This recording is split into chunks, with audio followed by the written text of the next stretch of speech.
Paramashivoham. Om Nithyananda Paramashivoham. Om Nithyananda Paramashivoham.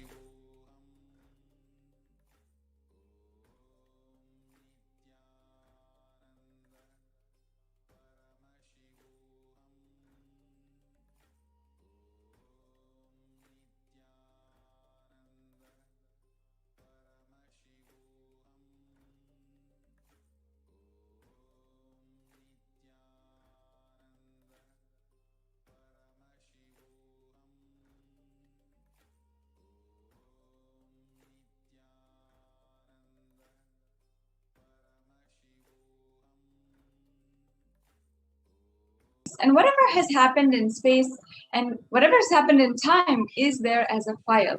Nothing can be destroyed.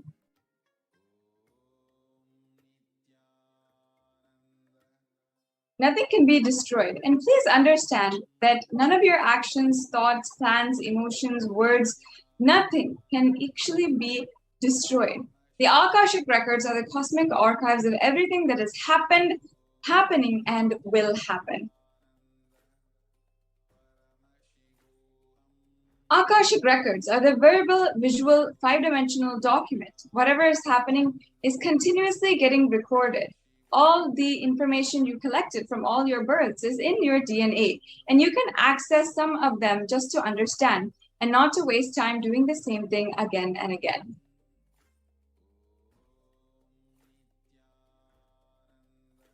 It is not a prediction. Many of us have gone to predictions, have had our horoscope read and that kind of thing.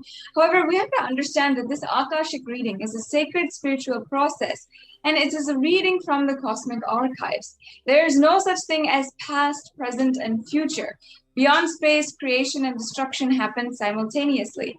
And in the dimension of time starts past, present, and future.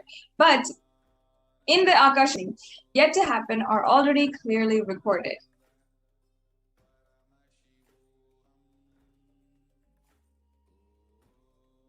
Now, in the words of the Supreme Pontiff of Hinduism, nobody has the right to comment on these readings. Nobody has the right to manipulate these readings. Nobody has the right to interpret, comment on these readings.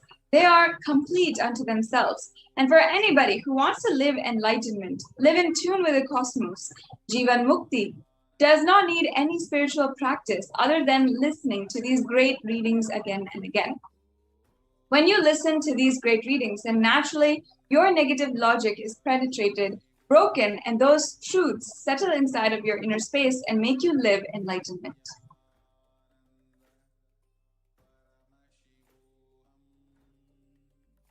As the avatar of Paramashiva, the Supreme Pontiff of Hinduism has graced humanity with the blessings and darshan of Devi Parashakti, revealing answers to our questions and giving such complete completion to the yearning of seekers as solutions, breakthroughs, and liberating humanity from pain and suffering. Any answer given by Devi Parashakti is not just an answer, but a karmic breakthrough for the receiver.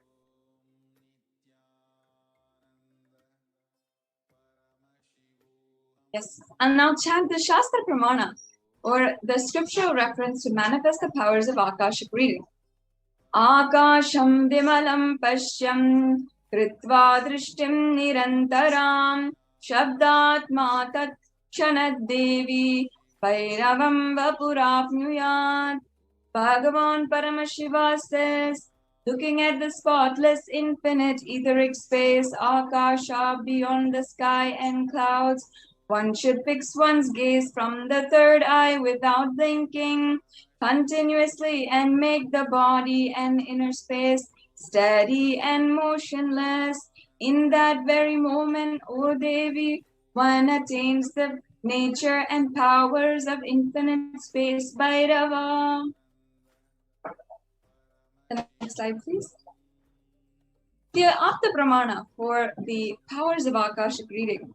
In the Hindu Purana, the Mahabharata narrates the story of the great sage Maitreya, who reveals to the secrets to Vidura, the story of his birth in the human form, and what are all the reasons for his suffering.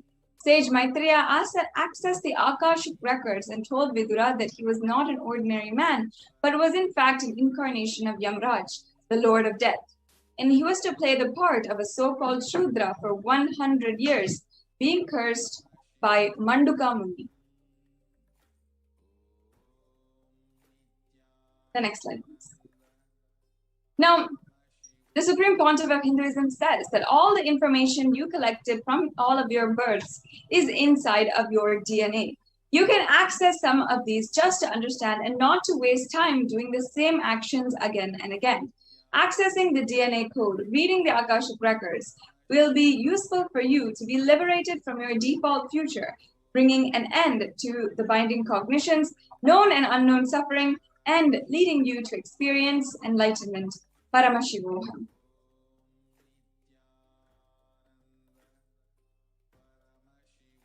Also, only an avatar can alter the Akashic readings.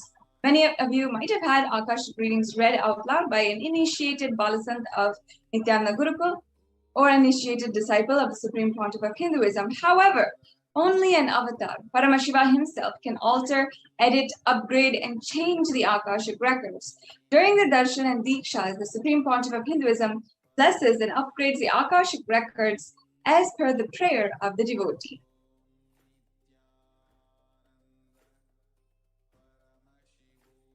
Now, the benefits of Akashic reading are absolutely immeasurable, but if I were to summarize, from this Akashic reading, you will experience and understand the most accurate, unbiased answer to your questions about your life, destiny, or purpose, or any everyday part of your life.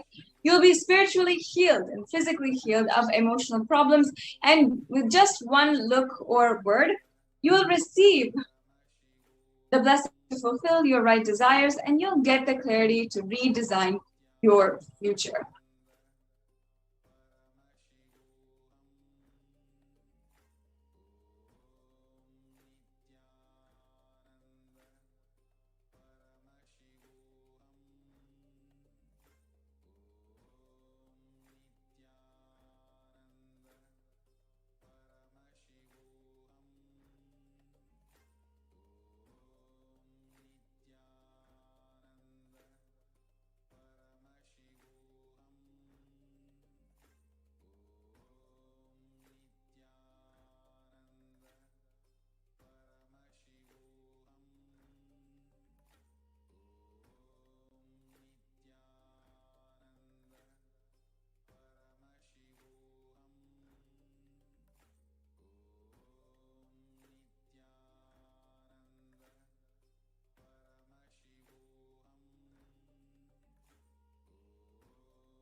Nithyananda, welcome back to all the viewers, completing for the technical errors.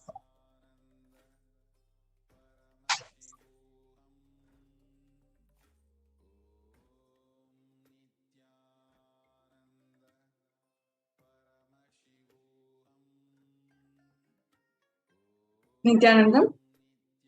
Yes. Now let us enter into the introduction to Devi Parashakti.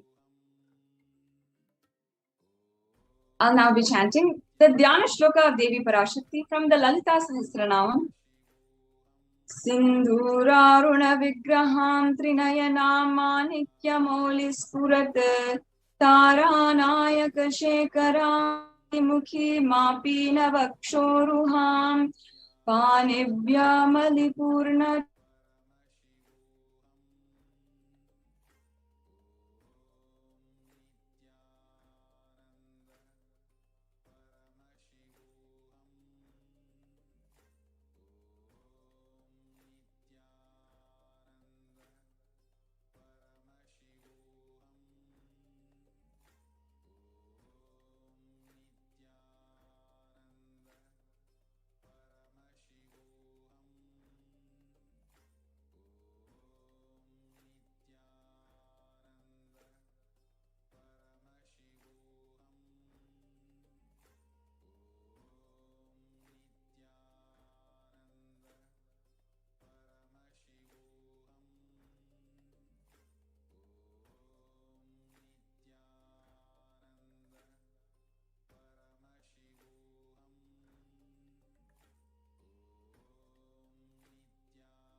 Yes, once again, sorry for all the technical difficulties.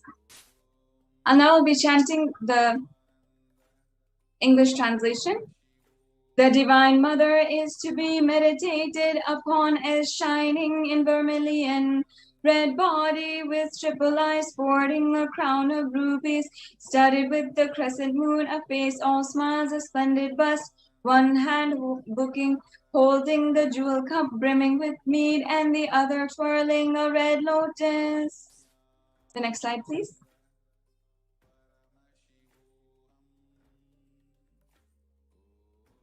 Yes, the next Dhyana Shloka of Devi Parashakti from the Lalita Sahasranamam. Arunam Karunatarangitakshiim Dritapashankusha Pushpabana Chapam Animadi Binavritam Mayukai Rahamityeva Vivavaye Bhavani. I meditate on the great Empress. She is red in color and her eyes are full of compassion, and holds the noose, the gourd, the bow, and flowery arrow in her hands. She is surrounded on all sides by powers such as anima for rays, and she is the self within me. The next slide, please. Devi Parashakti is the pure feminine consciousness. Parashakti is the cosmic mother. It is her cosmic womb from which billions and billions of universes comes out and go in. Source where the Big Bang and black holes go on. Parashakti is the source Shakti, the source energy, source power from which all of us came, in which all of us are even now, and in which all of us are going to merge. The next slide, please. Out of her extreme love and compassion, herself is manifesting through the embodied form of the Nijavatara, the Supreme Pontiff of Hinduism, gracing us, answering all of our questions, attending to our prayers, giving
we get you health, we get you ability to build beautiful relationships in your life, we get you direct spiritual support, and we make sure you become wealthy.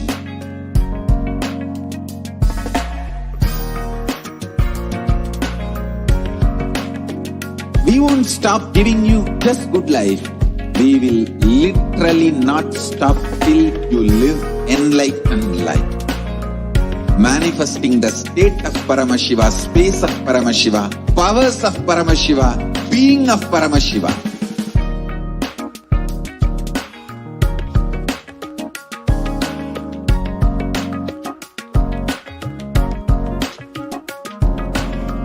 Whole world should become Kailasians. I want the whole world to know Hindus have something great to contribute to the world.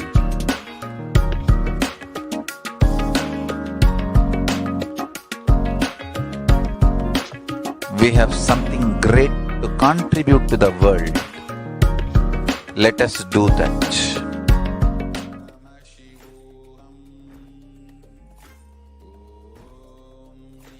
Nithyanandam, once again completing with all the viewers for the technical difficulties.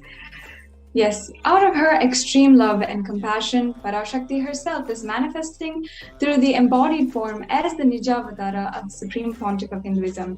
She's gracing us, answering all of our questions, attending to our prayers, giving boons, healing us, revealing our past, present and future, delivering profound truths, and ultimately giving us the experience of Paramashivoham itself. In the words of Parashakti, raising as Omkara, expressing as the Vedas and Agamas, blossoming as Hrimkara, filled as the Parashodasi, living in the 40 triangles, the Kailasa Swamini, who is the Kailasa Sripura Chintamani, the Parashodasi, sitting as the Paramashiva, and Parameshwari, who rules the world, Paramashakti, Manonmani, Meenakshi, and Nithyananda, I took the Nijavatar here to give good boons to everyone, to bestow all goodness, Hiranyagarbha Swarupini, Brahmanda Yoni, Shami, Chandramauli, Rapala, Aparna, Uma Parvati, Savitri, Navayavana, Samrajya Lakshmi, Parameshwari, Parashodasi, Meenakshi, taking the form of Nithyananda, I came as Nijavatara. With great compassion, I am blessing. Listen, people, to do good to all of you. I took the form and came down and as Nijavatara. Continuing with the words of Parashakti herself, raising in Omkara, blossoming as Shiva, Shiva manifesting as the source of existence, powers of existence, expression of existence.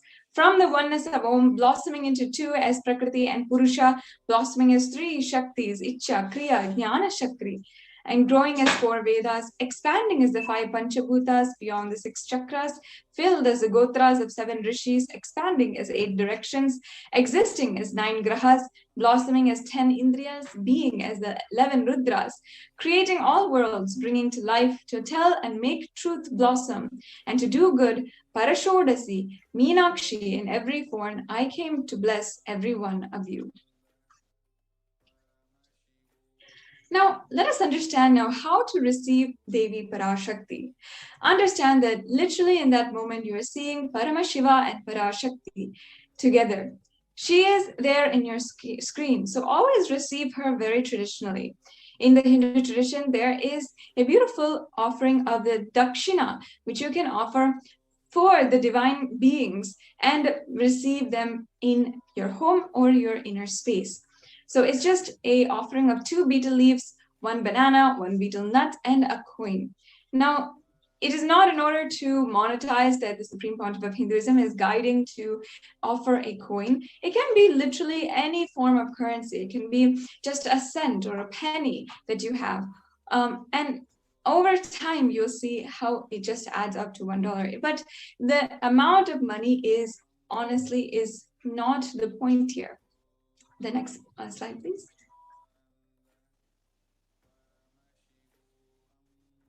You just have to offer that to Devi. After the darshan is over, do namaskar, eat the banana leaf and betel leaf, the banana and the betel leaf and betel nut, and take that as prasadam. Collect those coins and then send to the Nithyanandeshwara Los Angeles temple. And understand that this small offering may look really trivial, really small to each and every one of you. But in just a few days' time, you will see how much it adds to your sentiment that Devi Parashakti is really manifesting in front of you. Rituals, the science of rituals is the science behind how to break your monotonous, unconscious mentality and lifestyle and remind you and raise you to a powerful cognition. It will break your unconscious behavior.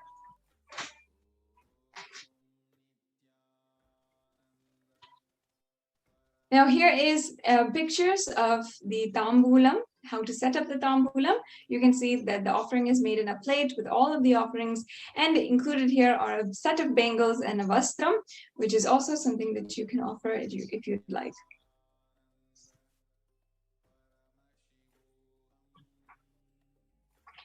Yes, so this comes to a conclusion of this segment for today.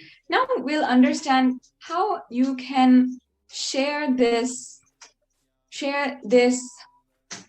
or how you can ask the questions you want to Devi. So I request the NTV operator if you can share these slides on how to